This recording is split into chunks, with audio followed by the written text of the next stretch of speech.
രാസലഹരിയുമായി 3 പേർ അറസ്റ്റിൽ. ജനകീയം ഡി ഹണ്ടിന്റെ ഭാഗമായി കാട്ടൂർ പോലീസിന് ലഭിച്ച രഹസ്യവിവരത്തിന്റെ അടിസ്ഥാനത്തിൽ നടത്തിയ പരിശോധനയിൽ MDMAയുമായി 3 യുവാക്കൾ പിടിയിലായി.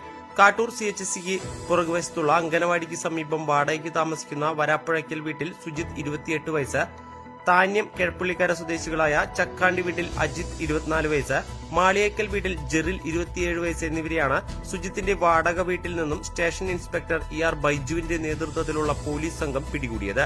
പ്രൊബോഷണൽ SI Sanand, sub inspector Babu, senior civil police officer Binnal, civil police officer Kiran എന്നിവരും അന്വേഷണ സംഘത്തിലുണ്ടായിരുന്നു.